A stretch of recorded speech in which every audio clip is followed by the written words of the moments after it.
السلام عليكم ورحمة الله وبركاته. إن الحمد لله نحمده ونستعينه ونؤمن به ونتوكل عليه ونعوذ بالله من شرور أنفسنا ومن سيئات أعمالنا من يهده الله فلا مضل له ومن يضلله فلا هادي له وأشهد أن لا إله إلا الله وحده لا شريك له وأشهد أن محمدًا عبده ورسوله أرسله بالهدى ودين الحق ليظهره على الدين كله ولو كره المشركون. اللهم صل على محمد وعلى آل محمد كما صليت على إبراهيم وعلى آل إبراهيم إنك حميد مجيد. اللهم بارك على محمد وعلى آل محمد كما باركت على إبراهيم وعلى آل إبراهيم إنك حميد مجيد. أعوذ بالله من الشيطان الرجيم. بسم الله الرحمن الرحيم. يا أيها الذين آمنوا اتقوا الله حق تقاته ولا تموتن إلا وأنتم مسلمون. بسم الله الرحمن الرحيم. كلوا من طيبات ما رزقناكم ولا تطغوا فيه فيحل عليكم غضبي ومن يحلل عليه غضبي فقد هواه. സ്നേഹം നിറഞ്ഞ shelter shade ഇന്ത്യയുടെ മാസം തോറും നടത്തിവരുന്ന ക്ലാസ്സിൽ സന്നിഹിതരായിട്ടുള്ള സഹോദരിമാരെ, ജ്യേഷ്ഠത്തിമാരെ, ഉമ്മമാരെ, പെങ്ങന്മാരെ, ഡോക്ടർ മുബശ്ശിർ സാഹിബ് അദ്ദേഹം ഒന്ന് എണീപ്പിച്ച് നിർത്തിയത് കൊണ്ട് ഞാൻ തൽക്കാലം എൻ്റെ സാധാരണ പ്രോസസ്സിലേക്ക് പ്രവേശിക്കുന്നില്ല. ഏതായിരുന്നാലും ഞാൻ വരുമ്പോൾ അബ്ദുൽ മജീദ് സാഹിബ് പറഞ്ഞു, ഏകദേശം 125ഓളം ആളുകൾ ഇവിടെ നിന്നും മാറിപ്പോയിട്ടുണ്ട്. എനിക്ക് പേഴ്സണലായിട്ട് ഇവിടെ ആരുമായും ഒരു ബന്ധവുമില്ല. പക്ഷേ എന്നാലും കൂട്ടത്തിൽ നിന്ന് കുറച്ച് ആളുകൾ പോയി എന്ന് കേട്ടപ്പോൾ ഒരു സങ്കടം. നിങ്ങൾക്കത് ഫീൽ ചെയ്തിട്ടുണ്ടോ എന്ന് എനിക്കറിയില്ല. അപ്പോൾ മലപ്പുറം ജില്ലയുടെ അല്ലെങ്കിൽ കോഴിക്കോട് ഭാഗത്തുള്ള ഈ പുളിക്കൽ, ഈ പെരിയമ്പലത്ത് നിന്നും മാസത്തിൽ ഒരിക്കൽ മാത്രം ഒരു സദസ്സിലിരിക്കുന്ന ആളുകൾ മലപ്പുറം ജില്ലയുടെ മറ്റൊരു ഭാഗത്തേക്ക് പോയപ്പോൾ നമുക്ക് മനസ്സിന് ഒരു ചെറിയ ഫീലിംഗ് ഉണ്ടായി, ഒരു സങ്കടം ഉണ്ടായി, എനിക്കുണ്ടായി. അപ്പോൾ എന്നേക്കുമുള്ള ഒരു യാത്ര ഈ ദുനിയാവ് വിട്ടു പോകുമ്പോൾ നമ്മുടെ ഹൃദയത്തിൽ എത്രത്തോളം പ്രയാസമുണ്ടാകും. ഓരോ വേർപാടുകളും വേർപെടലുകളും യാത്രകളുമൊക്കെ മനുഷ്യർക്ക് മാത്രമാണ് വല്ലാത്ത പ്രയാസം ഉണ്ടാക്കുക. എന്നാൽ ചില മൃഗങ്ങൾക്കും അങ്ങനെ തന്നെയാണ്. വീട്ടിൽ വളർത്തിയ പശുവിനെ വിൽക്കുമ്പോൾ ഒപ്പമുള്ള പശു കരയും. അല്ലെങ്കിൽ പോറ്റി വളർത്തിയ ഉമ്മയെ നോക്കി, അല്ലെങ്കിൽ ആ വീട്ടിലെ അമ്മയെ നോക്കിയിട്ട് ആ പശു തിരിഞ്ഞു നിന്ന് നടക്കും. നിങ്ങൾ കണ്ടിട്ടുണ്ടാവും. ഒരാടിനെ വിൽക്കുകയാണെങ്കിൽ അത് തിരിഞ്ഞു നിന്ന് നോക്കി നടക്കും. അപ്പോൾ ഈ നശ്വരമായ ജീവിതത്തിൽ എവിടെയെങ്കിലും വെച്ച് കൊഴിഞ്ഞു പോകേണ്ടവരാണ് നമ്മളെല്ലാവരും. നമ്മുടെ കുടുംബത്തിൽ, കൂട്ടത്തിൽ ഒരുമിച്ച് കിടന്ന പല ആളുകളും ഇന്ന് ആഖിറത്തിലേക്ക് യാത്ര പോയി. അല്ലാഹു സുബ്ഹാനഹു വ തആല അവരുടെ ഖബറിടം വിശാലമാക്കി കൊടുത്ത് അനുഗ്രഹിക്കുമാറാകട്ടെ. അവരെയും നമ്മെയും അല്ലാഹുവിൻ്റെ ജന്നാത്തുൽ ഫിർദൗസിൽ ഒരുമിച്ച് കൂട്ടി അനുഗ്രഹിക്കുമാറാകട്ടെ. ഇനി നമ്മുടെ സമയം എപ്പോഴാണ് എന്നറിയില്ല.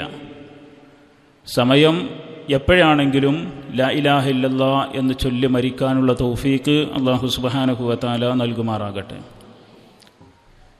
ഞാനൊരു ചെറിയ ഒരു കഥ പറഞ്ഞുകൊണ്ട് ആരംഭിക്കാനാണ് ഇന്ന് ഉദ്ദേശിക്കുന്നത്. ഏത് ചാപ്റ്ററാണ് എടുത്തത് എന്ന് ഓർമ്മയുണ്ടോ? കഴിഞ്ഞ മാസം ഞാൻ വന്നിട്ടില്ല, കഴിഞ്ഞ ക്ലാസ്സിൽ. അന്ന് ഏതെങ്കിലും ചാപ്റ്റർ എടുത്തിട്ടുണ്ടോ? അതോ കോമൺ ആയിട്ട് എന്തെങ്കിലും? ഏത് ചാപ്റ്ററാണ് ഞാൻ എടുത്തു വെച്ചത് അവസാനമായിട്ട്? 8-ാമത്തതല്ലേ? നമ്മളൊരു പ്ലേറ്റ് പാറുന്ന കഥ പറഞ്ഞില്ലേ, ഓർമ്മയുണ്ടോ? പ്ലേറ്റ് പാറുന്ന കഥ ഓർമ്മയുള്ളവരൊന്ന് കയ്യൊന്തിക്ക്. കഥയല്ല, പ്ലേറ്റ് പാറുന്നതുമായി ബന്ധപ്പെട്ട് ചൂലയിൽ പോണതുമായി ബന്ധപ്പെട്ട് ഒരു സംഗതി പറഞ്ഞിരുന്നു. ഓർമ്മ ഉള്ളവരൊന്ന് കയ്യൊന്തിക്ക്. ഇല്ല, പറഞ്ഞിട്ടില്ലേ? പറഞ്ഞിട്ടുണ്ട്. പറഞ്ഞിട്ടില്ല എന്ന് പറഞ്ഞാൽ നിങ്ങൾ 250 ആൾ പറഞ്ഞിട്ടില്ല എന്ന് പറഞ്ഞാലും എനിക്ക് സമ്മതിക്കാൻ ബുദ്ധിമുട്ടുണ്ട്. 250 ആളുകൾ ഒരുമിച്ച് ഉറങ്ങൂലല്ലോ എന്തായാലും. ആരെങ്കിലുമൊക്കെ കണ്ണുറന്നിരുന്നോക്കും. ഓർമ്മയില്ല? ഒരാൾക്ക് ദേഷ്യം വന്നാൽ ഇപ്പോൾ ഓർമ്മയുണ്ട്. വീട്ടിൽ അടുക്കളയിലത്തെ ചൂല എവിടെ ഉണ്ടാവും? സിറ്റ് ഔട്ടിക്ക് ഇങ്ങനെ പോകണ മറ്റേ പലസ്തീനിൽ ബോംബ് പോകണ മാതിരി പ്ലേറ്റ് കാണാ ഡിസ്കറിനെ പോലെ എന്നൊക്കെ പറഞ്ഞ ഓർമ്മയില്ലേ? എന്ത് മൈൻഡിലാണ് ഞങ്ങൾ ഇരിക്കണത്? ഒരു സദസ്സ് മൊത്തം ആബ്സെൻ്റ് മൈൻഡിലാണ്. 2 മാസമായതുകൊണ്ടേക്കാരല്ലേ? 1 മാസത്തെ ഇടവേള വല്ലാതെ നമ്മളെ സ്വാധീനിച്ചിട്ടുണ്ട്. 1 മാസത്തെ ഒറ്റ ക്ലാസ്സിൻ്റെ ഇടവേള ഇത്ര നമ്മൾ സ്വാധീനിച്ചിട്ടുണ്ടെങ്കിൽ ഖുർആനുമായി ഒരു ബന്ധമില്ലെങ്കിൽ അത് എത്ര സ്വാധീനിക്കും? എന്തുകൊണ്ടാണ് നമ്മൾ മറന്നു പോണത്? ബന്ധമില്ലാത്തതുകൊണ്ടാണ്. അപ്പോൾ നമ്മളിങ്ങനെ റിപ്പീറ്റ് ചെയ്തുകൊണ്ടേയിരിക്കണം. ഓരോ വെള്ളിയാഴ്ചയും നിർബന്ധമായി പള്ളികളിൽ ഒരുമിച്ച് കൂടാൻ ഹുക്മ് വിധിക്കപ്പെട്ടിട്ടുള്ള ഒരു വിഭാഗമാണ് മുസ്ലിം സമൂഹം. പുരുഷന്മാർ നിർബന്ധം, സ്ത്രീകൾക്ക് വേണമെങ്കിൽ പോകാം, തടയാൻ പറ്റൂല. തടയുന്നവൻ അക്രമിയാണ്. സ്ത്രീ പള്ളി പ്രവേശനം തടയുന്നവൻ അക്രമിയാണ്, ഒരു സംശയമില്ല. എന്നാൽ വലിച്ചു കൊണ്ടുവരാനും പറ്റൂല, രണ്ടും പറ്റൂല. പുരുഷന്മാർ നിർബന്ധമായിട്ട് എത്തണം. എന്ത്? ഈ റിമൈൻഡുകൾ ഇങ്ങനെ കൂടെ കൂടെ നമുക്ക് ലഭിച്ചുകൊണ്ടിരിക്കണം. നേരത്തെ കഴിഞ്ഞ ക്ലാസ് ചില ഭാഗങ്ങളൊക്കെ ഞാൻ കേട്ടിട്ടുണ്ട്. മാഷാ അല്ലാഹ്, നല്ല ക്ലാസ്സായിരുന്നു. ഏതായിരുന്നാലും ഈജിപ്തിൽ നടന്ന ഒരു കഥ, പരിശുദ്ധ ഖുർആനിലെ ഒരു ചരിത്ര സംഭവം. ഒരിക്കൽ ആ നാട്ടിലുള്ള ഭരണാധികാരി വിധിക്കുകയാണ് ജനിക്കുന്ന ആൺകുട്ടികളെ കൊല്ലണം. നിങ്ങൾ കേട്ടിട്ടുണ്ടാവും ഇല്ലേ? അങ്ങനെ ഒരു ഉമ്മാക്ക് ഒരു മകൻ പിറക്കുന്നു. ആ ഉമ്മ എന്തായാലും ആ മകനെ കൊല്ലപ്പെടുമെന്ന് ഉറപ്പിച്ചു നിൽക്കുമ്പോൾ ദൈവികമായ കൽപ്പന വരുന്നു. തങ്ങളുടെ കൈകളിലുള്ള ഒരു വസ്തുവിൽ അത് കുഞ്ഞിനെ കിടത്തിയിട്ട് നൈലിൻ്റെ തീരത്ത് കൊണ്ടുപോയി ഒഴുക്കിവിടണം. അവസാനം ആ കുട്ടി ചെന്ന് നിൽക്കുന്നത് കൊല്ലാൻ വിധിച്ച രാജാവിൻ്റെ ഭാര്യ കുളിക്കുന്നിടത്താണ്. ആ ഭാര്യ പറഞ്ഞു, കുഞ്ഞിനെ എടുത്തിട്ട് ഒഴുകിപ്പോകുന്ന പെട്ടിയിൽ നിന്ന് കുഞ്ഞിനെ എടുത്ത് തൻ്റെ കൊട്ടാരത്തിലേക്ക് നടന്നിട്ട് തൻ്റെ ഭർത്താവിനോട് പറഞ്ഞു, ഈ കുഞ്ഞ് ഏത് കുഞ്ഞാണെങ്കിലും ശരി, നമുക്കിവനെ വളർത്തണം. അങ്ങനെ ആ രാജാവിനെ കൊല്ലേണ്ട കുട്ടി അതേ രാജാവിൻ്റെ ചിലവിൽ അതേ രാജാവിൻ്റെ സ്വത്ത് ഉപയോഗപ്പെടുത്തി വളർന്നു വലുതാകുക. വീട്ടിൽ വളരുന്ന കുട്ടി ഫിർഔനിൻ്റെ കാലിൻ്റെ ഇടയിലൂടെ നടന്നിട്ടുണ്ടാകാം, ചെറിയ കുട്ടി. അവൻ സഞ്ചരിക്കുന്ന വഴിയിൽ ഈ കുട്ടി ഒരുപക്ഷെ തടസ്സം നിന്നിട്ടുണ്ടാകാം. ആ കുട്ടിയുടെ കയ്യിൽ കിട്ടിയത് എടുത്ത് ഈ ഫിർഔനിനെ എറിഞ്ഞിട്ടുണ്ടാകാം. വളർത്തിക്കൊണ്ടുവരുന്നത് തന്നെ കൊല്ലാനുള്ള വ്യക്തിയാണ് എന്ന് ഫിർഔനിന് അറിയണില്ല. അങ്ങനെ കൊണ്ടുവരുന്ന സമയത്ത് ഈ കുഞ്ഞ് പാല് കുടിക്കുന്നില്ല. കൊട്ടാരത്തിലുള്ള ഒരു പെണ്ണിൻ്റെയും പാല് ഈ കുട്ടി കുടിക്കണില്ല. അവസാനം ആളെ പറഞ്ഞയച്ചു. അങ്ങനെ അന്വേഷിച്ചെത്തുന്നത് മൂസ അലൈഹിസ്സലാത്തു വസ്സലാമിൻ്റെ സ്വന്തം ഉമ്മയാകുന്ന ആ പെണ്ണിൻ്റെ അരികിലെത്തി. ഫിർഔനിൻ്റെ കൊട്ടാരത്തിലെ പടയാളികൾ അവർ ഫിർഔനിൻ്റെ കൊട്ടാരത്തിലേക്ക് ഈ ഉമ്മയെ കൂട്ടിക്കൊണ്ടുവന്നു. പാല് കൊടുത്തു നോക്കി, കുട്ടി വലിച്ചു കുടിച്ചു. ഫിർഔന് ശമ്പളം നിശ്ചയിച്ചു കൊടുത്തു. സ്വന്തം കുട്ടിക്ക് പാല് കൊടുക്കാൻ ഫിർഔൻ എന്ന രാജാവിൻ്റെ സാലറി വാങ്ങിയ ലോകത്തുള്ള ഒരേ ഒരു ഉമ്മ, അതാണ് ഫിർഔൻ്റെ ഉമ്മ. കുട്ടി വളർന്നു വരുന്നു, വലുതാകുന്നു.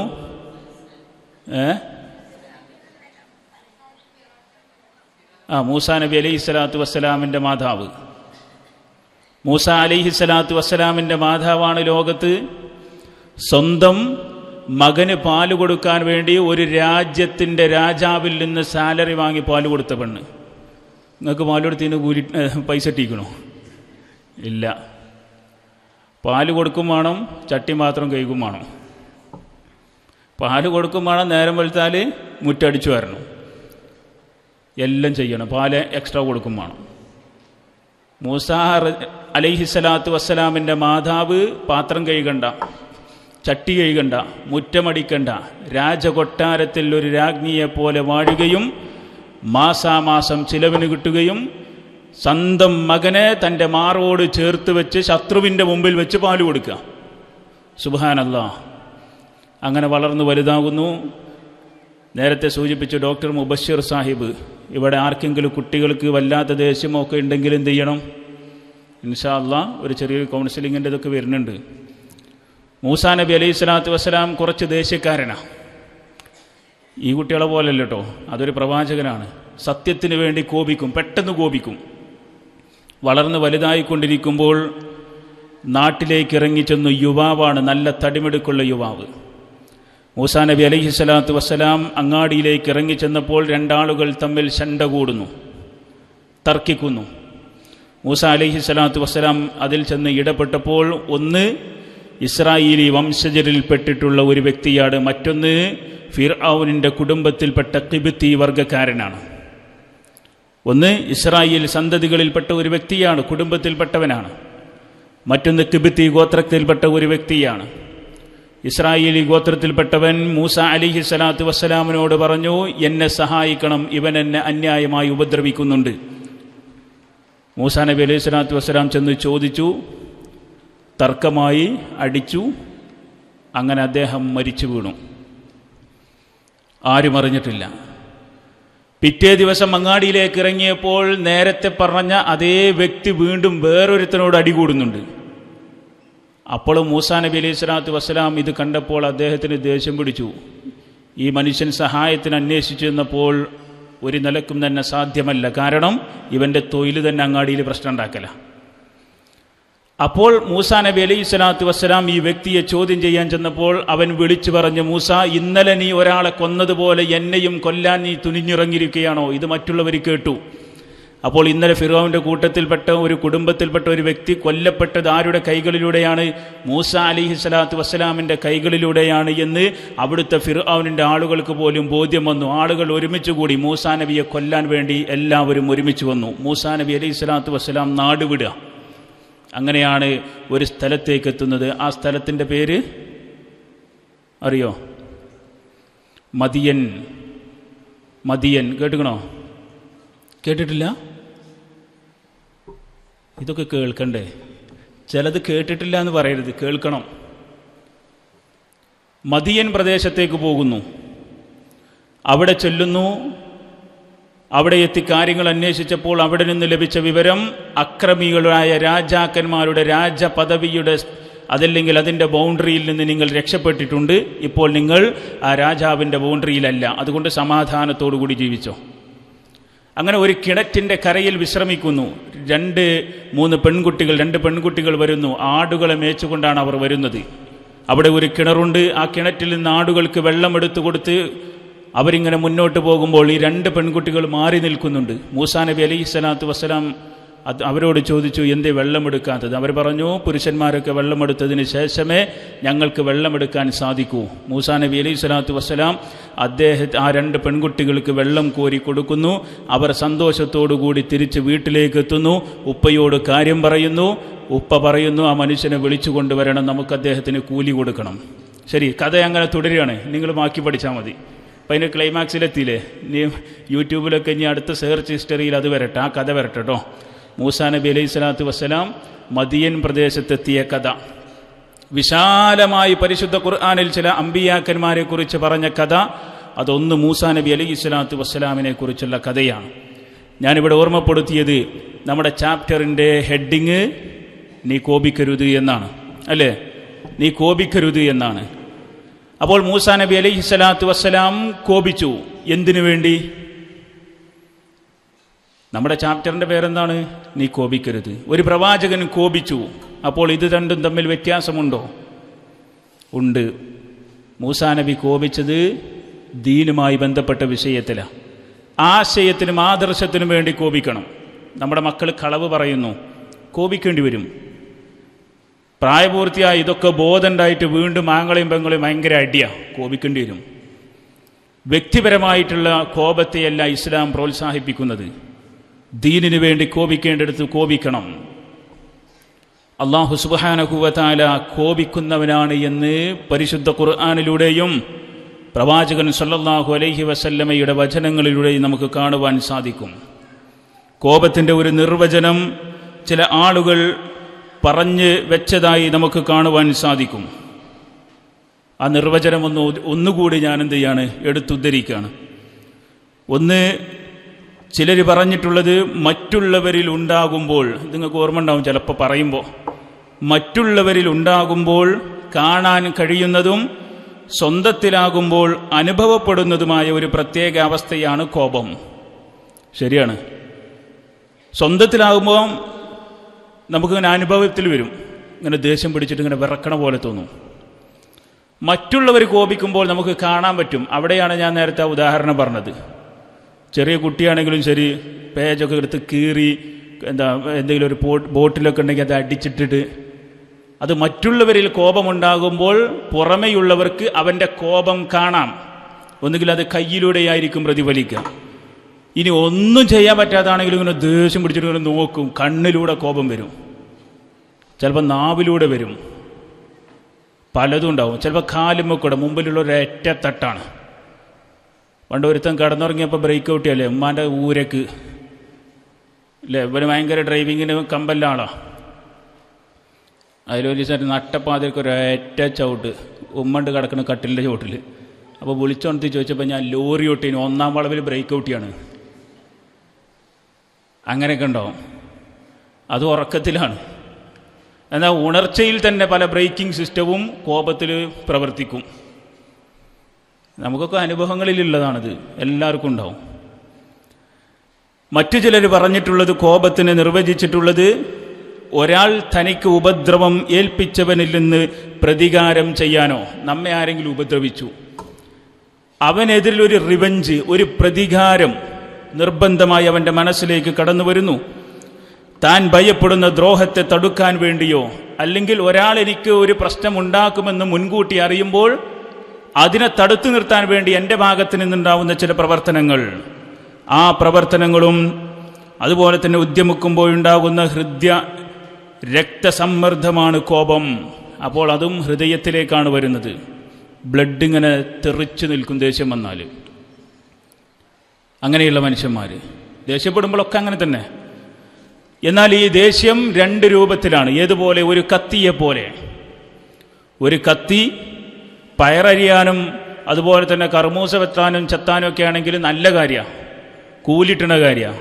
കുടുംബത്തിലുള്ള ആളുകൾക്ക് ഭക്ഷണം ഉണ്ടാക്കി കൊടുത്താൽ കൂലിയുണ്ട്, നിങ്ങൾക്ക് പ്രതിഫലമുണ്ട്. പൈസ അല്ല, അള്ളാൻ്റെ അടുത്ത് നിന്ന് കൂലിയിട്ടും. ഇത് വെറുതെ പറയണമല്ല.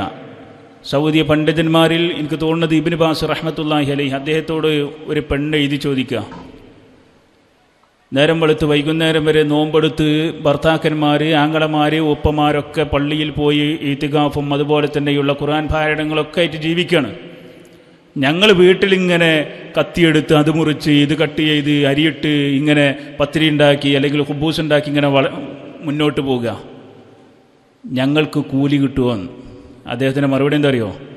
നല്ല നെയ്യത്തുണ്ടെങ്കിൽ നിങ്ങൾക്ക് അള്ളാഹുവിൻ്റെ അരികിൽ വമ്പിച്ച പ്രതിഫലമുണ്ട്. കാരണം നോമ്പ് നോറ്റ ഭർത്താവ്, നോമ്പ് നോറ്റ പിതാവ്, നോമ്പ് നോറ്റ മക്കൾ, നോമ്പ് നോറ്റ ആങ്ങളമാർ, നോമ്പ് നോറ്റ ബന്ധുമിത്രാദികൾ മഗ്രിബിൻ്റെ സമയത്ത് വീട്ടിലേക്ക് എത്തുമ്പോൾ അവർക്ക് ഭക്ഷണം കൊടുക്കുക മാത്രമല്ല, ഒരു നോമ്പുകാരനെ തുറപ്പിക്കാൻ വേണ്ടി നിങ്ങൾ ചെയ്യുന്ന അഹോരാത്ര പ്രവർത്തനത്തിന് നല്ല നെയ്യത്ത് നിങ്ങൾക്കുണ്ട് എങ്കിൽ പ്രതിഫലമുണ്ട്, സമാധാനിച്ചു കൊള്ളുക റബ്ബിൻ്റെ അരികിൽ എന്നുള്ള ഇബ്നു ബാസ് റഹ്മഹുല്ലാ, എനിക്ക് തോന്നുന്ന അദ്ദേഹത്തിൻ്റെ മറുപടിയാണത്. അല്ലെങ്കിൽ സൗദി പണ്ഡിതന്മാരിൽ ഒരു വ്യക്തി മറുപടി കൊടുത്തിട്ടുണ്ട്. അപ്പോൾ നല്ല നിയ്യത്ത് വേണം, നല്ല നിയ്യത്തുകൾ കൊണ്ട് പണ്ഡിതന്മാർ പറഞ്ഞു, കമ്മിൻ അമലിൻ സഈരിൻ തുകബ്ബിറുഹു നിയ്യ, ചെറിയ ചെറിയ പ്രവർത്തനങ്ങളാണ്, പക്ഷേ നിയ്യത്ത് കൊണ്ട് എത്രയെത്ര മഹത്തരമായ കൂലിയാണ് അവർ വാങ്ങിക്കൂട്ടുന്നത്. വകമ്മിൻ അമലിൻ കബീരിൻ തുസഇറുഹു നിയ്യ, വലിയ പ്രവർത്തനം, ഒരു വീട് വെച്ചു കൊടുത്തു, ഒരു പാവപ്പെട്ടവരെ സഹായിച്ചു. പക്ഷേ അങ്ങാടിയിൽ വന്ന് മൈക്ക് വെച്ച് ഫേസ്ബുക്കിൽ, ഇൻസ്റ്റാഗ്രാമിൽ, യൂട്യൂബിലൊക്കെ ഞാൻ ഇവന് വെച്ചു കൊടുത്ത വീട് എൻ്റെ സ്വന്തം പൈസ കൊണ്ടാണ് എന്ന് വീമ്പിളക്കുന്നവർ വലിയ വീടെന്ന് പറയുന്ന വലിയ പ്രവർത്തനം ചെയ്തു. പക്ഷെ നിയ്യത്ത് ചെറുതാക്കി കളഞ്ഞു. ചില ആളുകൾ, ചില കുട്ടികളുണ്ട്, നോക്കാൻ ആളില്ല, അവന് വേണ്ടിയിട്ട് ഒരു 10 നോട്ട് ബുക്ക് വാങ്ങിക്കൊടുത്തു. ആരും അറിഞ്ഞിട്ടില്ല, ഇവനിത് പറഞ്ഞിട്ടില്ല. നാളെ ആഖിറത്തിൽ വരുമ്പോൾ വെറും 10 നോട്ട് ബുക്ക് വാങ്ങിക്കൊടുത്തവന് മനുഷ്യന് പടച്ചറബ് ഒരു പക്ഷെ സ്വർഗം സമ്മാനമായി നൽകാം. തുകബ്ബിറുഹു നിയ്യ, അമലിനെ വലുതാക്കി കൊടുക്കുന്ന റബ്ബ് നെയ്യത്തിനനുസരിച്ച്. അള്ളാഹു നമ്മെ ഉൾപ്പെടുത്തുമാറാട്ടെ അത്തരക്കാരിൽ. ശരി, അതുപോലെ കത്തിയെ പോലെയാണ് ഈ ദേഷ്യം. മോശപ്പെട്ടതിന് ഉപയോഗിച്ചാൽ മോശമാണ് കത്തി, നന്മയ്ക്ക് വേണ്ടി ഉപയോഗിച്ചാൽ നന്മയാണ് കത്തി. നാവും അങ്ങനെ തന്നെ, എല്ലാം അങ്ങനെ തന്നെ, കോപവും അങ്ങനെ തന്നെയാണ്. ദീനിന് വേണ്ടി കോപിക്കുന്നത് നന്മയാണ്, സ്വർഗത്തിലേക്കുള്ള ചവിട്ടുപടികളിലൂടെ നടന്നു കയറുകയാണ്. വ്യക്തിപരമായി കൊണ്ട് എന്തെങ്കിലും നേട്ടത്തിന് വേണ്ടിയാണ് എങ്കിൽ അതുകൊണ്ട് തിന്മയായിരിക്കും, അത് പ്രയാസത്തിലായിരിക്കും കലാശിക്കുക. അതുകൊണ്ട് കോപം എന്നുള്ളത് പടച്ചറബിൻ്റെ ഒരു വിശേഷണമായി കൊണ്ട് തന്നെ പരിശുദ്ധ ഖുർആനിലൂടെ കാണുവാൻ സാധിക്കും. അല്ലാഹു സുബ്ഹാനഹു വ തആല പറഞ്ഞു, വയുഅദ്ദിബുൽ മുനാഫിഖീന വൽ മുനാഫിഖാത്ത് والمشركين والمشركات الظانين بالله ظن السوء عليهم دائرة السوء وغضب الله عليهم ولعنهم وأعد لهم جهنم وساءت مصيرا. ويعذب المنافقين والمنافقات, മുനാഫിക്കുകളെയും മുനാഫിക്കാത്തുകളെയും അല്ലാഹു ശിക്ഷിക്കുക തന്നെ ചെയ്യും. വൽ മുശ്രിക്കീന വൽ മുശ്രിക്കാത്ത്, അല്ലാഹു സുബ്ഹാനഹു വ തആലയിൽ ശിർക്ക് വെക്കുന്ന പുരുഷന്മാരാണെങ്കിലും അതുപോലെ തന്നെ സ്ത്രീകളാണെങ്കിലും അവരെയും അല്ലാഹു ശിക്ഷിക്കുക തന്നെ ചെയ്യും. അല്ലാഹുന്നീന ബില്ലാഹി ളന്നസൗ, അവർ അല്ലാഹുവിനെ കുറിച്ച് മോശം വിചാരത്തിലാണുള്ളത്. അലൈഹിം ദായിറത്തുസ്സൗ, അവർക്ക് വളരെ മോശം പര്യവസാനമാണ് വരുന്നത്. വഖദിബല്ലാഹു അലൈഹിം, അല്ലാഹു അവരെ കോപിച്ചിട്ടുണ്ട്, അവർക്ക് മേൽ അല്ലാഹുവിന്റെ കോപമുണ്ട്. വലഹും വലഅനഹുമുല്ലാഹ്, അല്ലാഹു അവരെ ശപിച്ചിട്ടുമുണ്ട്. വഅഅദ്ദ ലഹും ജഹന്നം വസാഅത് മസീറാ, അവർക്ക് നരകം അല്ലാഹു തയ്യാറാക്കി വെച്ചിട്ടുണ്ട്. അല്ലാഹു സുബ്ഹാനഹു വ തആല കോപിക്കും, ദേഷ്യപ്പെടും. ആരോടാ ദേഷ്യപ്പെടുക? എല്ലാവരോടുമില്ല. അല്ലാഹു സുബ്ഹാനഹു വ തആലയുടെ നിയമങ്ങൾ പടച്ചറബ് പച്ചയായി നമ്മുടെ മുമ്പിൽ കൊണ്ടുവന്ന് നൽകി. എന്നിട്ട് അല്ലാഹു പറയാ, ഈ പരിശുദ്ധമായ ഈ പ്രപഞ്ചത്തെ അല്ലാഹു സുബ്ഹാനഹു വ തആല സൃഷ്ടിച്ച് സംവിധാനിച്ചു വെച്ച് അവനെ മാത്രമേ നിങ്ങൾ ആരാധിക്കാവൂ, ഇബാദത്ത് എടുക്കാവൂ എന്നുള്ള മർമ്മപ്രധാനമായ ഭാഗത്തെ പഠിപ്പിച്ച് മനസ്സിൽ ഉറപ്പിച്ച് പ്രവാചകന്മാരിലൂടെ, കിതാബുകളിലൂടെ, വേദഗ്രന്ഥങ്ങളിലൂടെ നിങ്ങളുടെ മുമ്പിലേക്ക് കൊണ്ടുവന്നതിന് ശേഷവും ആ സൃഷ്ടാവിനെ വിട്ടുകൊണ്ട് ഏതെങ്കിലും ഒരു സൃഷ്ടികളിലേക്ക് അഭയം തേടുന്നവരുണ്ടോ എങ്കിൽ അറിഞ്ഞുകൊള്ളുക, റബ്ബിന്റെ കോപം നമുക്കുണ്ടാകും. മരണത്തോടുകൂടി എല്ലാവരും ഒരേ റൂട്ടിലൂടെയാണ് സഞ്ചരിക്കുന്നത്. രണ്ട് റൂട്ടാണ്, ഒന്നുകിൽ സ്വർഗത്തിന്റെ റൂട്ട് അല്ലെങ്കിൽ നരകത്തിന്റെ റൂട്ട്. ഒന്നുകിൽ സ്വർഗത്തിന്റെ റൂട്ട് അല്ലെങ്കിൽ നരകത്തിന്റെ റൂട്ട്. അള്ളാഹുവിന്റെ കോപത്തിൽ നിന്ന് അള്ളാഹു നമ്മെ കാത്തുരക്ഷിക്കുമാറാകട്ടെ.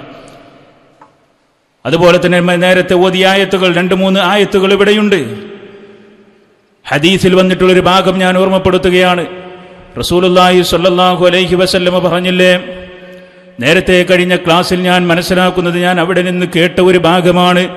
പ്രവാചകൻ സ്വല്ലല്ലാഹു അലൈഹി വസല്ലമയ്ക്ക് കൗസർ നൽകുമെന്ന്, ഹൗദുൽ കൗസർ ഇല്ലേ, അതിനെക്കുറിച്ച് സൂചിപ്പിച്ചില്ലേ? ആ ഹൗദുൽ കൗസർ നൽകപ്പെടുന്ന ഒരു കാലത്തിന് പറയപ്പെടുന്ന പേരാണ് യൗമുൽ ഖിയാമ.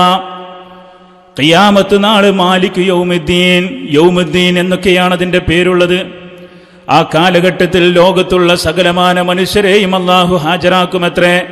ഒന്നാമത്തെ മനുഷ്യനാകുന്ന ആദം അലൈഹിസ്സലാത്തു വസ്സലാം മുതൽ നമ്മൾ അടക്കമുള്ള ഇനി വരാനിരിക്കുന്ന ഖിയാമത്ത് നാളിന്റെ തൊട്ടു തലേ ദിവസം ജീവിച്ച് മരണപ്പെട്ടു പോകുന്ന ഏറ്റവും ചെറിയ കുട്ടിയായിരിക്കെ പോലും ആ കുഞ്ഞിനെ പോലും നാളെ ആഖിറത്തിൽ കൊണ്ടുവരും. എന്നിട്ട് എല്ലാവരെയും നിർത്തും, ഒരു ഗ്രൗണ്ടിൽ നിർത്തുന്നത് പോലെ. അതിൻ്റെ പ്രത്യേകത എന്താ അറിയോ? ഇന്ന് ഇവിടെ നിൽക്കുന്ന ഒരു പെണ്ണിന്, ഒരു സഹോദരിക്ക് ഏറ്റവും പിറകിലുള്ള ആളെ കാണാൻ സാധിക്കില്ല. എനിക്ക് തന്നെ എല്ലാവരുടെയും മുഖം കാണാൻ സാധിക്കില്ല, കുറച്ച് ഹൈറ്റിൽ നിന്നിട്ടും. പക്ഷെ ആഖിറത്തിൻ്റെ പ്രത്യേകത, എവിടെ നിന്ന് ആരെ നോക്കിയാലും അവരെ കാണാം. എവിടെ നിന്ന് ആരെ നോക്കിയാലും അവരെ കാണാം. അങ്ങനെ നിർത്തപ്പെടുന്ന ഒരു ലോകത്ത് വെച്ച് നടക്കുന്ന ചില സംഭവങ്ങളുണ്ട്. അതിലേക്ക് ഞാൻ കൂടുതൽ പ്രവേശിക്കുന്നില്ല. പക്ഷേ അന്ന് അല്ലാഹു സുബ്ഹാനഹു വ തആല കോപിക്കുമെന്ന് പ്രവാചകൻ സ്വല്ലല്ലാഹു അലൈഹി വസല്ലം പറഞ്ഞിട്ടുണ്ട്. ഇന്ന് ഏകദേശം 700 ചില്ലാനം കോടി ജനങ്ങളാണ് ഭൂമിയിൽ വസിച്ചുകൊണ്ടിരിക്കുന്നത്. ഇന്ന് ഈ സമയത്ത് 700 ചില്ലാനം കോടി ജനങ്ങൾ. ഒരു 100 കൊല്ലം മുമ്പ് മറ്റൊരു 700 ചില്ലാനം കോടി ജനങ്ങൾ കഴിഞ്ഞുപോയി. ഇനി അടുത്ത ഒരു 100 കൊല്ലത്തിൻ്റെ ഇടയിൽ നമ്മൾ ആരും ഇവിടെ ഉണ്ടാവില്ല, ഉറപ്പാണത്. ചെറിയ കുട്ടികൾ വളർന്ന് വലുതായി വരുന്നുണ്ടെങ്കിൽ അവരുണ്ടാവും, ബാക്കിയൊക്കെ മണ്ണിനടിയിൽ പോവും. ഇങ്ങനെ കോടിക്കണക്കിന് മനുഷ്യന്മാരെ നാളെ ആഖിറത്തിൽ കൊണ്ടുവന്ന് നിരത്തി നിർത്തും. മുസ്ലിം ഉണ്ടാകും, ഹൈന്ദവരുണ്ടാകും, ക്രൈസ്തവരുണ്ടാകും, ജൂതനുണ്ടാകും, സിഖുകാരനുണ്ടാകും, മലേഷ്യക്കാരനുണ്ടാകും, സൗദി അറേബ്യക്കാരനുണ്ടാകും, ഇന്ത്യക്കാരനുണ്ടാകും, പാകിസ്ഥാൻകാരനുണ്ടാകും, കറുത്തവരും വെളുത്തവരും, ആണും പെണ്ണും, ചെറുതും വലുതും, ആൺകുട്ടിയും പെൺകുട്ടിയും, ഭർത്താവും ഭാര്യയും ഉമ്മയും ഉപ്പയും എന്ന് വേണ്ട ലോകത്തുള്ള ഓരോ വ്യക്തികളും വ്യക്തിപരമായി നാളെ കൊണ്ടുവരപ്പെടും. റബ്ബ് സുബ്ഹാനഹു വ തആല കോപിച്ചു നിൽക്കുക. അവിടെ നിന്ന് വിചാരണക്കെടുക്കാൻ വേണ്ടി പടച്ച റബ്ബിനോട് ഇങ്ങനെ ഖേദിച്ച് നിൽക്കുന്ന സമയമാണ്. വിചാരണക്കെടുക്കാൻ വേണ്ടിയിട്ട്, വിചാരണ എന്ന് പറഞ്ഞാൽ അത്രയും ശക്തമാണ്. അതിശക്തമായി തിളച്ചുമറിയുന്ന സൂര്യന്റെ ആ ശക്തമായ പ്രഭയ്ക്കു കീഴിൽ നിന്ന് ഞെരിപിരി കൊള്ളുന്ന മനുഷ്യന്മാർ അവരാഗ്രഹിക്കുന്നത് ഇവിടെ നിന്നൊന്ന് രക്ഷപ്പെട്ടാൽ മതി. നരകമാണെങ്കിൽ നരകം, സ്വർഗമാണെങ്കിൽ സ്വർഗം. അത്രയും ബുദ്ധിമുട്ടാണ് മഹ്ശറിൽ നിൽക്കുക. അപ്പോൾ ഒന്നാമതായി ഓടുന്നത് ആദം അലൈഹിസ്സലാത്തു വസ്സലാമിൻ്റെ അരികിലാണ്. പിന്നീട് നൂഹ് നബി അലൈഹിസ്സലാത്തു വസ്സലാം. ഇങ്ങനെ വരുമ്പോൾ എല്ലാ അമ്പിയാക്കന്മാരും പറയുന്ന ഒരു മറുപടി ഇമാം ബുഖാരിയും ഇമാം മുസ്ലിം റഹിമഹുമല്ലാ അവർ രണ്ടുപേരും ഉദ്ധരിക്കുന്ന ഒരു ഹദീസിൽ കാണാം. ഓരോ അമ്പിയാക്കന്മാരും മറുപടി നൽകുകയാണ്. ഇന്ന റബ്ബീ ഖദ് ഖദിബൽ യൗമ ഖദബൻ ലം യഖദബ് ഖബ്ലഹു മിസ്ലഹു വലൻ യഖദബ ബഅദഹു മിസ്ലഹു. ഇന്ന റബ്ബി, എൻ്റെ റബ്ബ്, ഖദ് ഖദിബൽ യൗമ ഖദബാ, എൻ്റെ റബ്ബിന് ഇന്ന് വല്ലാത്ത കോപമാണ്, എൻ്റെ റബ്ബിന്ന് വല്ലാതെ ദേഷ്യപ്പെട്ടിരിക്കുകയാണ്. ലം യഖദബ് ഖബ്ലഹു മിസ്ലഹു വലൻ യഖദബ അബദൻ മിൻ ബഅദ. ഇനി ഒരിക്കലും തന്നെ ഇങ്ങനെ ഒരു ദേഷ്യപ്പെടാൻ എൻ്റെ റബ്ബ് ഇങ്ങനെ ഒരു ദേഷ്യത്തിലേക്ക് വരികയില്ല. മുമ്പും ഇതുപോലെ ദേഷ്യപ്പെട്ടിട്ടില്ല. അത്ര ദേഷ്യപ്പെട്ട് നിൽക്കാം, കോപിക്കപ്പെട്ടിരിക്കാം. അപ്പോൾ എങ്ങനെയായിരിക്കും അത്? അല്ലാഹു ആലം. ഇത് എല്ലാവരും കാണും. അള്ളാഹുവിനെ നിഷേധിക്കുന്നവരും കാണും, എല്ലാവരും കാണും. ഇപ്പോൾ ഒരാൾ നിരീശ്വരവാദി, ഒരാൾ പ്രഖ്യാപിക്കുക, നേരം വെളുത്ത് വൈകുന്നേരം വരെ ജീവിച്ചിട്ട് ഒരാൾ പറയാം ഞാൻ നാളെ മുതൽ എക്സ് മുസ്ലിമാണ്. നിങ്ങൾ കേട്ടിട്ടുണ്ടാവും ഇപ്പോൾ ആ പദം. കേട്ടവരുണ്ടോ? എക്സ് മുസ്ലിം കേട്ടിക്കണോ? കേട്ടവരെന്ന് കയ്യൊന്തിക്ക് ആ ഒരു പദം. അതും കേട്ടിട്ടില്ല. നിങ്ങൾ കേട്ടതെന്ന് പറയുന്നത് ഞങ്ങൾക്ക് അതർ ചോദിക്കാമല്ലോ. അപ്പോൾ ഒന്നും കൂടി എളുപ്പമായി. എനിക്ക് ഇന്നതൊക്കെ അറിയാം, നിങ്ങൾ അത് ചോദിച്ചോളി എന്ന് പറയും. അപ്പോൾ അങ്ങനെ ഒരു സംഭവം ഇപ്പം നടന്നുകൊണ്ടിരിക്കണം. എന്താ അറിയോ? ഭയങ്കര ക്രെഡിറ്റായിട്ട് പറയാം. ഞാൻ രാവിലെ മുതൽ വൈകുന്നേരം അസർ വരെ മുസ്ലിമേന് ഞാൻ ഇപ്പോൾ, അല്ലെങ്കിൽ 2 ദിവസം കഴിഞ്ഞാൽ ഞാൻ എക്സ് മുസ്ലിമാണ്. ഞാൻ ഷിഹാബ് അടക്കൻ്റെ പ്രസംഗത്തിൽ കേട്ടാ, എന്തിനാ 2 ദിവസം കഴിയണം? അത് പറയണോടുകൂടി തന്നെ എക്സ് മുസ്ലിമായി, ഇസ്ലാമെന്ന് പുറത്തുപോയി. ഒരുത്തം പറയാം അടുത്ത ശനിയാഴ്ച, അടുത്ത വെള്ളി ജുമ കഴിഞ്ഞിട്ട് ഞാൻ എക്സ് മുസ്ലിമാ. അടുത്ത വെള്ളി വരെ നിൽക്കണ്ട, അത് പറയണോടുകൂടി പുറത്തുപോയി. ഇനി പറയും വേണ്ട. കഴിഞ്ഞ ആഴ്ച മനസ്സിൽ വിചാരിച്ചു ഈ ആഴ്ച പറയണം, അടുത്ത ആഴ്ച ഇസ്ലാം എന്ന് പുറത്താണ്. കഴിഞ്ഞ ആഴ്ച തന്നെ പോയി. മനസ്സിലാകണ്ടോ? ഇവനും വരുന്നത് ഈ ആഖിറത്തിൽ, ഈ പരലോകത്താണ്. അള്ളാഹിനെ നിഷേധിക്കുന്നവരും വരും, അംഗീകരിക്കുന്നവരും വരും. അള്ളാഹിൻ്റെ കൂടെ വിളിച്ച് മറ്റുള്ളവരെ ആളുകളെ വിളിച്ച് പ്രാർത്ഥിച്ചാൽ അവരും വരും, എല്ലാവരും വരും. എന്നിട്ട് ആ സമയത്ത് റബ്ബ് സുബ്ഹാനഹു വ തആല അവിടെ കോപിച്ചു നിൽക്കുന്ന ഘട്ടമാണ്. എല്ലാ അമ്പിയാക്കന്മാരും പറയും എനിക്ക് പറയാൻ പറ്റൂല, കാരണം എൻ്റെ വിഷയത്തിൽ എനിക്കെന്ത് തീരുമാനമുണ്ടാകുമെന്ന് എനിക്കറിയില്ല. ആരാ പറയണറിയോ? ആദം അലൈഹിസ്സലാത്തു വസ്സലാം പറയും, നൂഹ് നബി പറയും, ഇബ്രാഹിം നബി പറയും, ഇസ്മായിൽ നബി പറയും, ഇസ്ഹാഖ് നബി പറയും, 25 പ്രവാചകന്മാർ പറയും. അതോടൊപ്പം തന്നെ 100,000 ചില്ലാനം വരുന്ന അമ്പിയാക്കന്മാർ മുഴുവനും പ്രഖ്യാപിക്കുകയാണ് ഇന്ന റബ്ബി ഖദ് ഖദിബൽ യൗം, ഇന്ന് എൻ്റെ റബ്ബ് വല്ലാത്ത കോപത്തിലാണ്. എല്ലാ അമ്പിയാക്കന്മാരും പറയും. പിന്നെ CM പറയില്ലേ? അത് തമാശ പറയില്ല. ചില ആളുകൾക്ക് ഇത് പറയുമ്പോൾ പ്രയാസം ഉണ്ടാവും, പറയാതിരിക്കാൻ നിവൃത്തിയില്ല.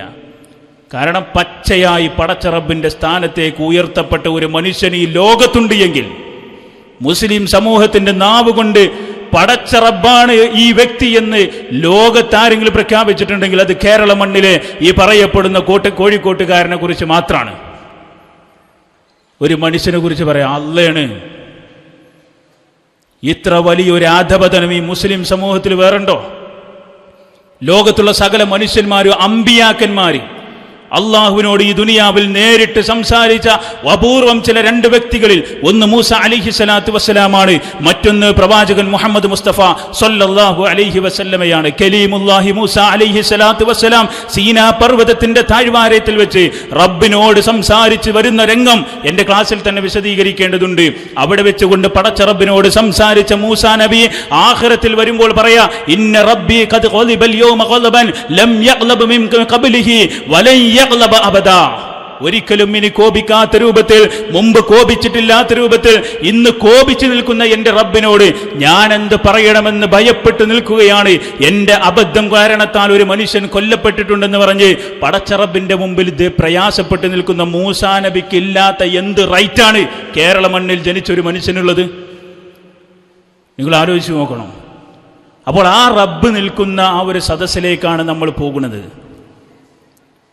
ആ റബ്ബ് കോപിക്കും. പടച്ച റബ്ബിന്റെ കോപം എങ്ങനെ നമുക്കറിയില്ല. അള്ളാഹു ഇറങ്ങും എങ്ങനെ അറിയില്ല. അള്ളാഹു ചിരിക്കും എങ്ങനെ നമുക്കറിയില്ല.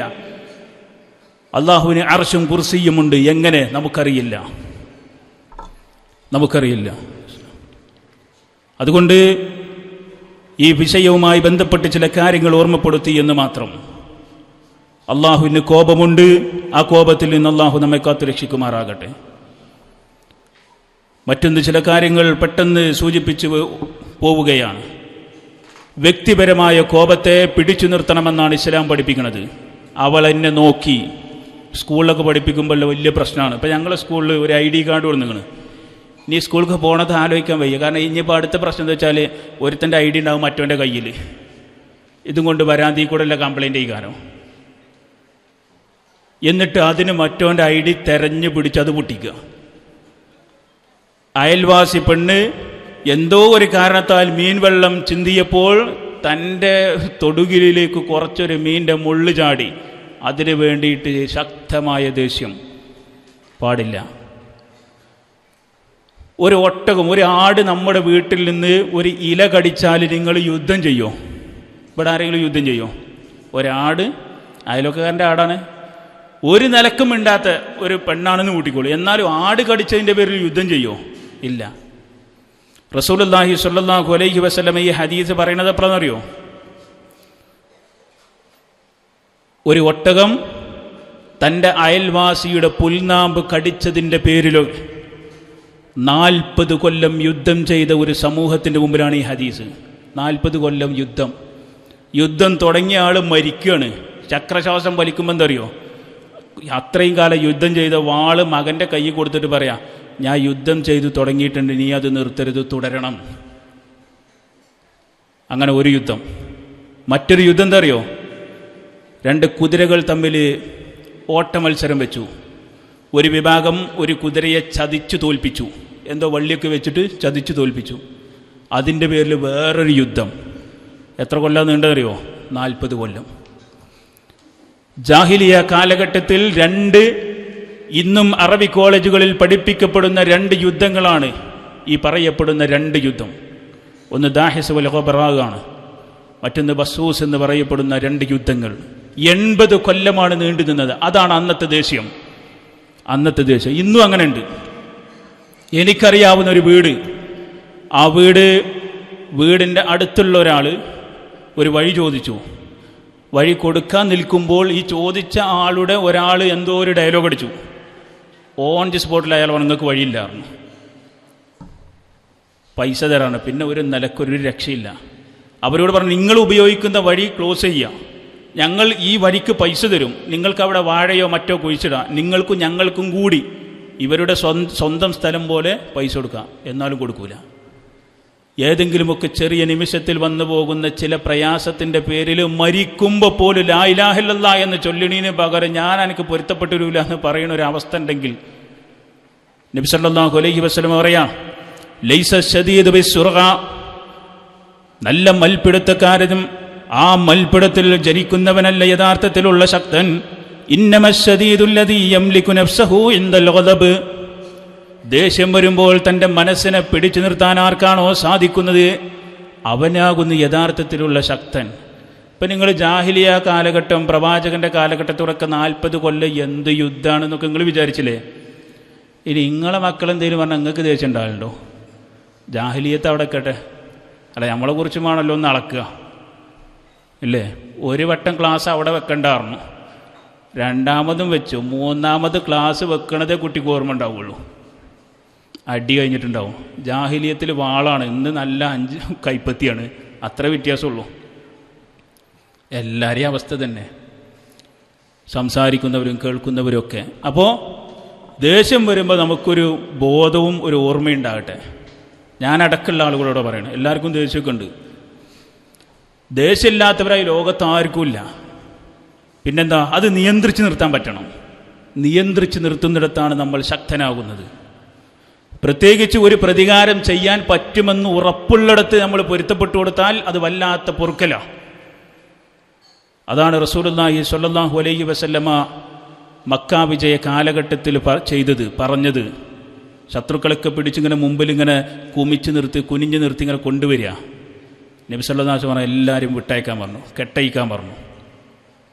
അപ്പോൾ അവരൊക്കെ പറഞ്ഞു. പിന്നീട് ഇസ്ലാമിലേക്ക് വന്ന അവരിൽപ്പെട്ട പലരും പറഞ്ഞു, ഞങ്ങൾ ഇന്ന് വിചാരിച്ചത് ഇന്ന് രക്തത്തിൻ്റെ ദിവസമാണ്, പക്ഷേ അത് യൗമുൽ മർഹമത്താക്കി മാറ്റി പ്രവാചകൻ സല്ലല്ലാഹു അലൈഹി വസല്ലം. കാരുണ്യത്തിൻ്റെ ദിവസമാക്കി മാറ്റി. എല്ലാവരോടും പോകാൻ പറഞ്ഞു. അൻതുമുൽ തുലഖാ, നിങ്ങൾ മോചിക്കപ്പെട്ടവരാണ്. ഇങ്ങനെ നമ്മൾ പൊരുത്തപ്പെട്ടു കൊടുക്കുമോ? 2 സെൻറ്റിന് വേണ്ടി, ആകെ 2 സെൻറ്റ് ഉണ്ടാവുകയുള്ളൂ വാപ്പ മരിച്ചപ്പോൾ, അതിന് വേണ്ടി 10 മക്കൾ 10ആയി തിരിഞ്ഞിട്ടുണ്ടാവും. ഒന്നും താഴ്ന്നു കൊടുക്കൂല, താഴ്ന്നു കൊടുക്കൂല. അത് മനുഷ്യന്മാരുടെ സ്വഭാവമാണ്. നിങ്ങൾ കണ്ടിട്ടുണ്ടാവും അഷ്റഫ് താമരശ്ശേരി, കേട്ടിട്ടുണ്ടാവും. കേട്ടിട്ടില്ലല്ലോ? നീ കേട്ടിട്ടില്ലല്ലോ എന്ന് ചോദിക്കുക. കാരണം 4 ചോദ്യം പറഞ്ഞത് നിങ്ങൾ കേട്ടിട്ടില്ല.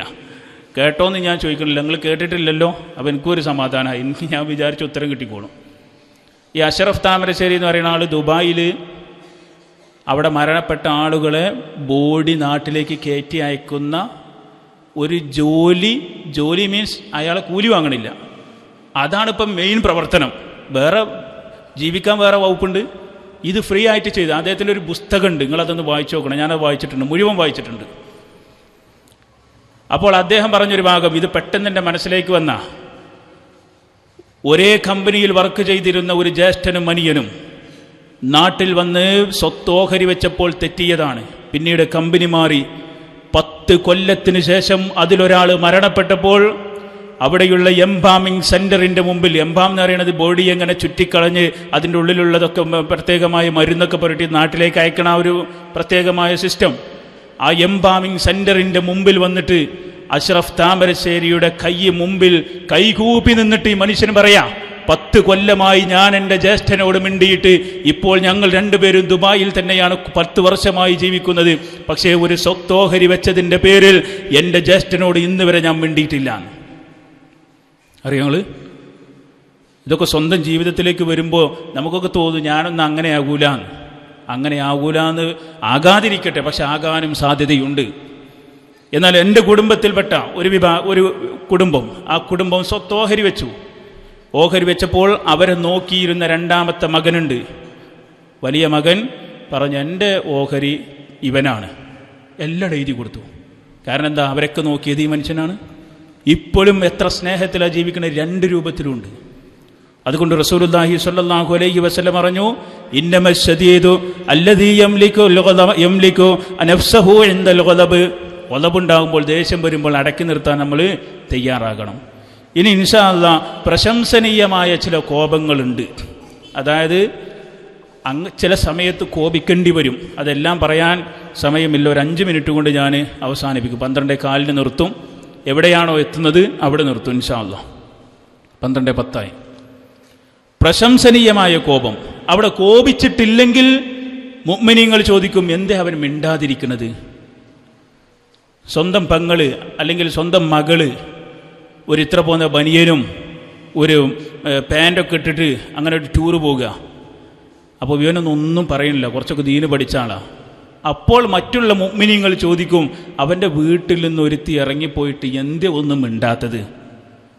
അത് മിണ്ടുക, ദേഷ്യപ്പെടുക എന്നുള്ളതാണ് ഈമാനിൻ്റെ ഭാഗം. നമ്മൾ മിണ്ടാത്ത എന്തിനാണ്? സ്വത്തിൻ്റെ വിഷയത്തിൽ നേരത്തെ പറഞ്ഞതുപോലെ.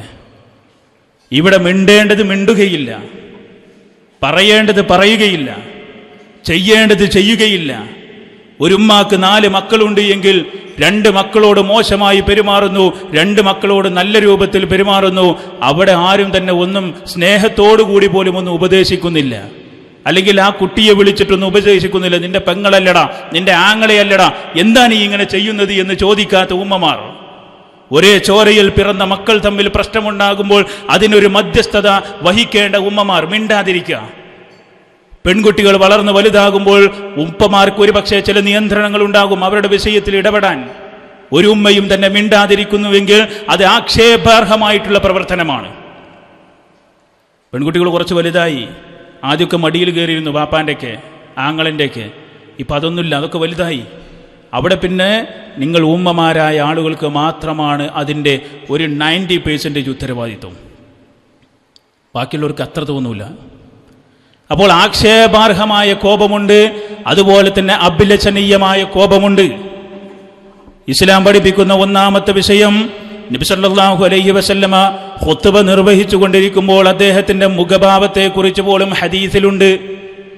മുഖം എങ്ങനെയാണ് ഖുത്ബ പറയുമ്പോൾ, എങ്ങനെയാണ് ശബ്ദമുണ്ടായിരുന്നത് ഖുത്ബ പറയുമ്പോൾ, അദ്ദേഹത്തിൻ്റെ കൈകൾ എവിടെയായിരുന്നു ഖുത്ബ പറയുമ്പോൾ, ഇതൊക്കെ ഖുത്ബയിലുണ്ട്, ഹദീസുകളിലുണ്ട്.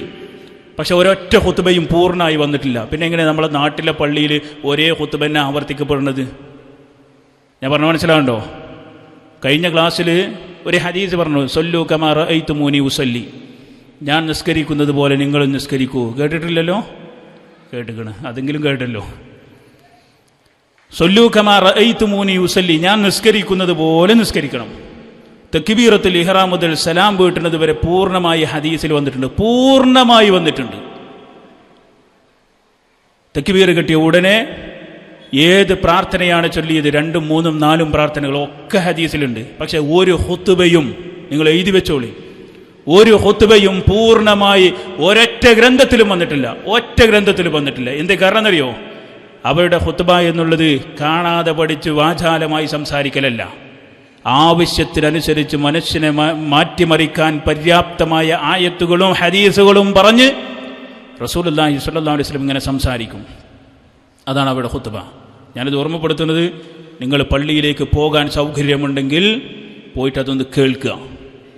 ഇസ്ലാമിൽ തടസ്സമില്ല, പടച്ച റബ്ബിൻ്റെ അരികിൽ കുറ്റമില്ല, പ്രവാചകൻ സ്വല്ലല്ലാഹു അലൈഹി വസല്ലമയുടെ അധ്യാപനങ്ങൾക്കെതിരല്ല. നിങ്ങൾക്ക് താല്പര്യമുണ്ടെങ്കിൽ പോകാം. ഒരു പള്ളി പിരിവന്നാൽ, ഒരു മദ്രസൻ്റെ പിരിവന്നാൽ സ്വർണം ചോദിക്കലില്ലേ? എന്തേ സ്വർണം കൊടുത്തിട്ടുണ്ടാക്കിയ വാതിലിൻ്റെ ഉള്ളിൽ കൂടെ ഞാനൊന്ന് കയറട്ടെ എന്ന് ധൈര്യത്തോടു കൂടി ചോദിക്കാൻ നിങ്ങൾക്ക് എത്ര മടി? അത് ചോദിക്കൂല, അത് ചോദിക്കൂല. അതുകൊണ്ട് ഈ ഒരു ഹദീസ് മാത്രം പറഞ്ഞിട്ട് ഞാൻ അവസാനിപ്പിക്കുകയാണ്. ജാബിർ ഇബ്നു അബ്ദുല്ലാഹ് റളിയല്ലാഹു അൻഹു പറയുകയാണ്, ഖാല, അദ്ദേഹം പറഞ്ഞു, കാന റസൂലുള്ളാഹി സ്വല്ലല്ലാഹു അലൈഹി വസല്ലം ഇദാ ഖതബ, പ്രവാചകൻ സല്ലല്ലാഹു അലൈഹി വസല്ലമ തങ്ങൾ അവിടുന്ന് ഖുത്ബ നിർവഹിച്ചു കഴിഞ്ഞാൽ അദ്ദേഹത്തിൻ്റെ ഇഹ്മറത്ത് ഐനാ, അദ്ദേഹത്തിൻ്റെ 2 കണ്ണുകളും ഇങ്ങനെ ചുവക്കും. നബി സല്ലല്ലാഹു അലൈഹി വസല്ലം ഖുത്ബ പറയുന്നത് കേട്ടാൽ അദ്ദേഹത്തിൻ്റെ കണ്ണുകളൊക്കെ ഇങ്ങനെ ചുമന്ന് തുടുക്കും, ചുവപ്പ് കളറായി മാറും. വഅലാ സൗതുഹു, അദ്ദേഹത്തിൻ്റെ ശബ്ദമുയരും. ശബ്ദം കുറച്ച് കൂട്ടിയിട്ട്, മൈക്കൊന്നുമില്ല, എല്ലാവരും കേൾക്കെ പ്രവാചകൻ സല്ലല്ലാഹു അലൈഹി വസല്ലം അദ്ദേഹത്തിൻ്റെ ശബ്ദം ഉയർത്തും. വസ്ദദ്ദ ഖളബുഹു, അദ്ദേഹം ഇങ്ങനെ ദേഷ്യം കൊണ്ട് വിറക്കും, ശക്തമായി ദേഷ്യപ്പെടും. എപ്പോഴും ദേഷ്യപ്പെടല്ല, അസ്സലാമു അലൈക്കും പറഞ്ഞിട്ട് തുടങ്ങല് ദേഷ്യപ്പെടലല്ല. ആ പറഞ്ഞതിൻ്റെ ആശയം, ദേഷ്യപ്പെട്ട് സംസാരിക്കേണ്ട ഭാഗം ഖുത്ബയിൽ വരുമ്പോൾ ദേഷ്യപ്പെടും. കണ്ണ് ചുവന്ന് സംസാരിക്കേണ്ട ഭാഗം ഖുത്ബയിൽ വരുമ്പോൾ കണ്ണ് ചുവപ്പിക്കും. എന്നിട്ട് ബാക്കി പറയുകയാണ്, ഒരു ആർമിക്ക്, ഒരു പട്ടാളത്തിന് നേതൃത്വം കൊടുക്കുന്ന ഒരു പട്ടാള ആർമിയുടെ ഒരു നേതാവിനെ പോലെ, ഒരു കമാൻഡറിനെ പോലെ, ഒരു കമാൻഡർ എങ്ങനെ ലെഫ്റ്റ് റൈറ്റ് എന്നൊക്കെ പറയുന്നത് പോലെ അത്രയധികം ശക്തമായി കൊണ്ട് റസൂലുള്ളാഹി സ്വല്ലല്ലാഹു അലൈഹി വസല്ലം ഖുത്ബ നിർവഹിക്കും. ആവശ്യാനുസരണം വോയിസ് മോഡുലേഷൻ, മെല്ലെ പറയേണ്ടടുത്ത് മെല്ലെ പറയും, ദേഷ്യപ്പെടേണ്ടടുത്ത് ദേഷ്യപ്പെടും, കണ്ണുകൾ ചുവപ്പിക്കുന്നിടത്ത് കണ്ണുകൾ ചുവപ്പിക്കും. ആ രൂപത്തിൽ മനുഷ്യൻ്റെ ഹൃദയങ്ങളിലേക്ക് ഇറങ്ങുന്ന ഖുത്ബകളായിരുന്നു നബി സല്ലല്ലാഹു അലൈഹി വസല്ലമ നടത്തിയിരുന്നത് എന്നാണ്. അദ്ദേഹം ഖുത്ബയിൽ പറയും, സബ്ബഹക്കും വമസ്സാക്കും, നിങ്ങൾക്ക് നല്ല പ്രഭാതം, നിങ്ങൾക്ക് നല്ല വൈകുന്നേരം ഉണ്ടാകട്ടെ. വയഖൂലു ബുഇസ്തു അന വസ്സഅതു കഹാതൈൻ, ആ ഹദീസിൽ വായിക്കണം, ഞാനും അന്ത്യദിനവും ഇങ്ങനെയാണ് നിയോഗിക്കപ്പെട്ടിട്ടുള്ളത്. വയഖറുനു ബൈന ഇസ്ബഅൈഹി അസ്സബാബതി വൽ വുസ്ത, ചൂണ്ടുവിരലും നടുവിരലും ഒരുമിച്ച് ചേർത്തിട്ട് റസൂലുള്ളാഹി സ്വല്ലല്ലാഹു അലൈഹി വസല്ലം പറഞ്ഞു, ഞാനും ഖിയാമത്ത് നാളും ഇങ്ങനെയാണ് നിയോഗിക്കപ്പെട്ടിട്ടുള്ളത്. അതുകൊണ്ട് ചില കാര്യങ്ങൾ മാത്രം ഓർമ്മപ്പെടുത്തി എന്ന് മാത്രം. പ്രശംസനീയമായ കോപമുണ്ട്, അതുപോലെ തന്നെ ആക്ഷേപാർഹമായിട്ടുള്ള കോപമുണ്ട്. കോപത്തിൻ്റെ പ്രതിവിധി ഒന്നുമില്ല. ഒന്നാമത് ചെയ്യേണ്ടത് അല്ലാഹു സുബ്ഹാനഹു വ തആലയോട് പ്രാർത്ഥിക്കുക എന്നുള്ളതാണ്. ഹൃദയം, എൻ്റെ ഹൃദയം പോലും എൻ്റെ നിയന്ത്രണത്തിലല്ല എന്ന് പറഞ്ഞാൽ, എൻ്റെ കൈകൊണ്ട് എനിക്ക് വേണമെങ്കിൽ ഈ ഫോൺ എടുക്കാം, ഇവിടെ വെക്കാം, പക്ഷേ എന്ത് ചിന്തിക്കണമെന്നുള്ളത് എനിക്ക് പോലും തീരുമാനിക്കാൻ പറ്റൂല. എൻ്റെ ചിന്ത പോലും എൻ്റെ നിയന്ത്രണത്തിലല്ല. അകത്തളത്തിൽ സൂക്ഷിക്കപ്പെട്ട ഹൃദയത്തിൽ എന്ത് ചിന്തിക്കണമെന്നുള്ളത് നമുക്ക് ഇന്നതൊക്കെ ഞാൻ ചിന്തിക്കാമെന്ന് ആഗ്രഹിക്കാമെന്നതല്ലാതെ ചിന്തകളെ തടുത്തു നിർത്താൻ നമുക്ക് സാധിക്കുകയില്ല. അതുകൊണ്ട് ആ ഹൃദയങ്ങളിൽ വരുന്ന ദേശത്തിന് ഇല്ലാതെയാക്കാൻ ഒന്നാമതായി, രണ്ടാമതായി, മൂന്നാമതായും ഒക്കെ അള്ളാഹുവിനോട് പ്രാർത്ഥിക്കുക എന്നുള്ളത് തന്നെയാണ്. പിന്നീട് അവിടുന്ന് അങ്ങോട്ട് ചില കാര്യങ്ങൾ ഇൻഷാ അല്ലാഹ് സൂചിപ്പിക്കാം. ഇപ്പോൾ സമയത്തിൻ്റെ കുറവ് മൂലം ഞാൻ തൽക്കാലം അവസാനിപ്പിക്കുകയാണ്. അള്ളാഹു സുബ്ഹാനഹു വ തആല നല്ല രൂപത്തിൽ ജീവിതത്തെ മുന്നോട്ട് കൊണ്ടുപോകാനുള്ള തൗഫീക്ക് നൽകി അനുഗ്രഹിക്കുമാറാകട്ടെ. ദേഷ്യപ്പെടേണ്ട ഘട്ടത്തിൽ ദേഷ്യപ്പെടുക തന്നെ വേണം. അത് ദീനിൻ്റെ വിഷയത്തിലാണ്, അത് മക്കളുടെ വിഷയത്തിലാണ്, ദീനുമായി ബന്ധപ്പെട്ട മക്കളുടെ വിഷയത്തിലാണ്. നമ്മളുമായി ബന്ധപ്പെട്ട് നിൽക്കുന്ന വിഷയങ്ങളിൽ പേഴ്സണലായിട്ട് ദേശത്തെ മാക്സിമം പിടിച്ചു വെച്ച് ക്ഷമിച്ച് സഹിച്ച് സഹനത്തോടുകൂടി സ്വർഗത്തിലേക്ക് നടന്നെടുക്കാൻ നമ്മൾ തയ്യാറാവുക. അല്ലാഹു സുബ്ഹാനഹു വ തആല നമ്മിൽ സ്വീകരിക്കുമാറാകട്ടെ. വഅഖൂലു ഖൗലി ഹാദാ വഅസ്തഗ്ഫിറുല്ലാഹ വസ്തഗ്ഫിറുഹു ഇന്നഹു ഹുവൽ ഗഫൂറുർ റഹീം. വസ്സലാമു അലൈക്കും വറഹ്മത്തുള്ളാഹി വബറകാതുഹു.